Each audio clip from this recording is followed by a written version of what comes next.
Assalamualaikum warahmatullahi wabarakatuh. Selamat pagi anak-anak semua. Apa kabarnya pada hari ini? Sehat semua ya? Alhamdulillah sehat semua. Nah, sebelum kita memulai pembelajaran pada pagi hari ini, seperti biasa, mari kita berdoa terlebih dahulu supaya pembelajaran pada hari ini bisa bermanfaat bagi kita semua.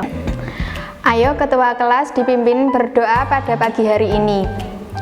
Bismillahirrahmanirrahim. Rabbi zidni ilma warzuqni fahma. Amin ya robbal alam. Selanjutnya ibu akan absen terlebih dahulu. Di sini jumlah ada 20 siswa.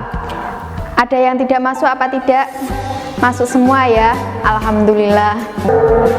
Nah, sebelum ibu melanjutkan materi pada hari ini, ibu akan mengulas materi minggu lalu. Apa materi minggu lalu? Apa ada yang masih ingat dengan materi yang ibu sampaikan kemarin?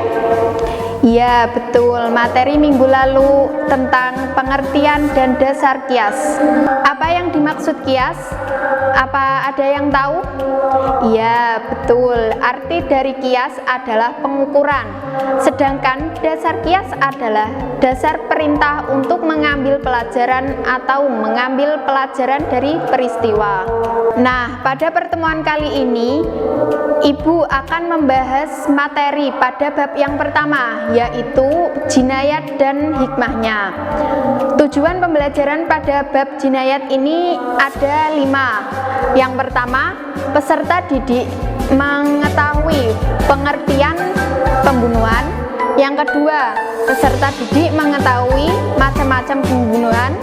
Yang ketiga, peserta didik mengetahui dalil larangan pembunuhan.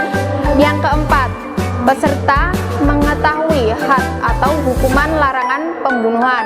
Yang terakhir, peserta didik mengetahui hikmah larangan pembunuhan. Nah, di dalam jinayat ini sebenarnya ada 4. Yang pertama ada pembunuhan, kisos, diat, dan kafarot. Nah, pada pertemuan kali ini kita akan membahas tentang pembunuhan terlebih dahulu. Sebelum kita memulai materi pada hari ini, ibu mau bertanya pada anak-anak semua, apa ada yang sudah tahu tentang jinayat? Ya, betul. Jinayat adalah tindak pidana. Kali ini ibu akan memberikan gambaran terkait pembunuhan. Silahkan dilihat gambarnya. Di sini terdapat gambar sidik jari dan kaca pembesar. Mungkin dari anak-anak ada yang mengerti makna dari gambar tersebut? Ya, kasus atau pembunuhan. Nah, apa arti dari pembunuhan itu? Ada yang sudah tahu? Ya, betul. Melenyapkan nyawa seseorang. Nah, kalau secara istilah, pembunuhan adalah perbuatan manusia melenyapkan atau menghilangkan nyawa seseorang, baik disengaja ataupun tidak disengaja, baik menggunakan alat mematikan atau menggunakan alat yang tidak mematikan.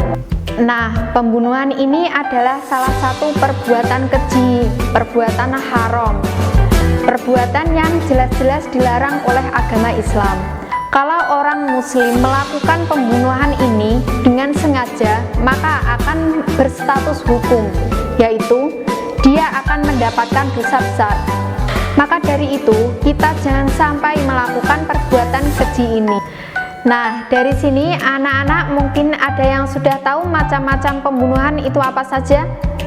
Ya, pembunuhan disengaja. Kemudian apalagi? Pembunuhan seperti disengaja.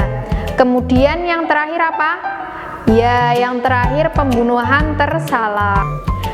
Baik, kita akan membahas dari ketiga macam-macam pembunuhan itu. Yang pertama, pembunuhan disengaja. Pembunuhan ini adalah pembunuhan yang dilakukan oleh manusia, yang dilakukan dengan cara mempunyai rencana tertentu. Misalnya, orang yang melakukan pembunuhan disengaja ini biasanya menggunakan alat yang mematikan. Contohnya, alat mematikan itu apa saja? Ya, pisau, pistol, celurit, dan sebagainya. Biasanya pembunuhan ini didasari oleh niat yang tidak baik. Kemudian pembunuhan seperti sengaja. Pembunuhan ini biasanya dilakukan tidak menggunakan alat yang mematikan. Nah, alat itu sebenarnya tidak mematikan, akan tetapi bisa menyebabkan kematian. Contohnya apa? Contohnya adalah mainan pukul-pukulan, kemudian memakai sebatang kayu yang kecil misalnya, akan tetapi mengenai kepala, kemudian si temannya itu meninggal. Nah, itu yang dinamakan pembunuhan seperti disengaja. Kemudian yang terakhir, pembunuhan tersalah. Nah, pembunuhan ini adalah pembunuhan yang terjadi karena salah satu 3 kemungkinan. Yang pertama adalah perbuatan tanpa maksud melakukan pembunuhan, tapi itu mengakibatkan kematian seseorang. Yang kedua, pembunuhan yang mempunyai niat membunuh, tetapi orang tersebut tidak boleh dibunuh. Kemudian yang terakhir adalah pembunuhan yang pelakunya tidak bermaksud jahat, akan tetapi akibat kelalaiannya orang tersebut mengakibatkan kematian seseorang. Contohnya, kalau kita di hutan ada burung, kita mau menembak burung tersebut.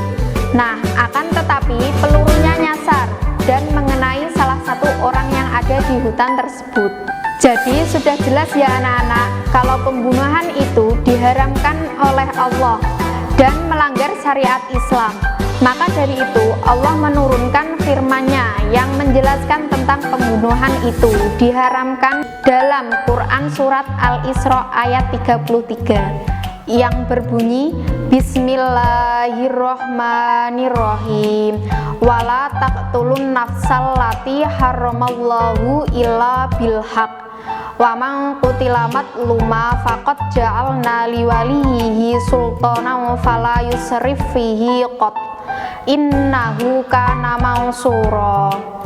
Nah, apabila ada 2 orang kemudian saling membunuh atau saling mempunyai niat untuk membunuh dan kemudian dua-duanya ini meninggal, maka pembunuh dan terbunuh nantinya ini pastinya akan masuk neraka. Hal ini sudah dijelaskan dalam hadis riwayat Bukhari dan Muslim. Maka dari itu ya anak-anak, jangan sampai kita melakukan perbuatan yang keji ini. Karena kalau kita sudah melakukan perbuatan keji ini akan mendapatkan hukuman atau balasan. Di dunia kita akan mendapatkan hukuman yang sangat besar. Apabila di akhirat maka kita juga mendapatkan hukuman yang lebih besar lagi. Maka dari itu kita jangan sampai melakukan hal yang keji itu. Baik, kita akan kembali membahas klarifikasi dari ketiga pembunuhan tersebut. Nah, ketiga pembunuhan itu mempunyai had atau hukumannya masing-masing. Yang pertama, pembunuhan disengaja. Pembunuhan ini had atau hukumannya adalah kisos. Kisos itu apa? Ada yang tahu? Betul, kisos itu adalah balasan yang setimpal bagi pelaku tindak pidana. Contohnya, nyawa dibalas nyawa, kemudian mati dibalas mati. Artinya apa? Artinya apabila seorang muslim itu melakukan pembunuhan secara sengaja, maka hukumnya juga harus dibunuh. Akan tetapi juga bisa menggunakan hukuman diyat mughaladah. Apa yang dimaksud diyat mughaladah? Ya betul, diyat mughaladah adalah sejumlah harta yang diberikan kepada keluarga korban atau kepada ahli waris dari korban. Nah, diyat mughaladah ini akan kita bahas di pertemuan minggu depan. Yang kedua, pembunuhan seperti sengaja. Pembunuhan ini hukumnya adalah diyat mughaladah. Kemudian yang terakhir, pembunuhan tersalah. Pembunuhan ini hukumnya adalah diyat mukhafafah. Nah, anak-anak sudah jelas ya bahwa Allah melarang kita semua untuk melakukan tindakan pembunuhan. Maka dari itu ada hikmah larangan pembunuhan. Yang pertama adalah Islam menerapkan hukuman bagi pelaku pembunuhan itu, antara lain untuk memelihara kehormatan dan keselamatan manusia. Yang kedua adalah penerapan hukuman yang berat bagi pembunuh itu.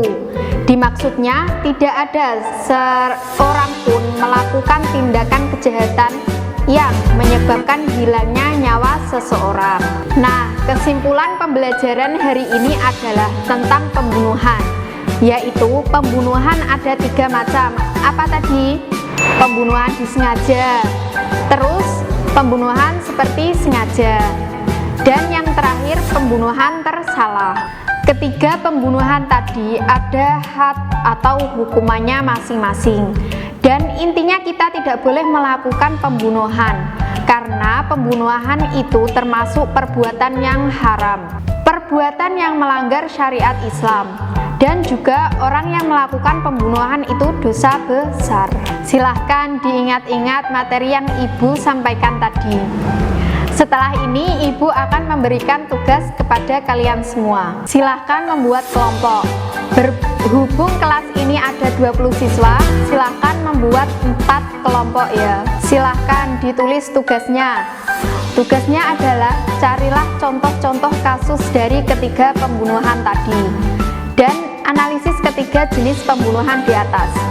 Silahkan dikerjakan, minggu depan dikumpulkan waktu pembelajaran saya. Mungkin dari sini ada yang ingin ditanyakan terkait materi ataupun tugas yang Ibu sampaikan tadi? Baik, kalau tidak ada yang ditanyakan, sudah cukup ya. Kita tutup pembelajaran pada pagi hari ini dengan bacaan hamdalah. Alhamdulillahirabbil alamin. Cukup sekian materi yang bisa Ibu sampaikan hari ini. Kita lanjut pada materi minggu depan ya. Wassalamualaikum warahmatullahi wabarakatuh.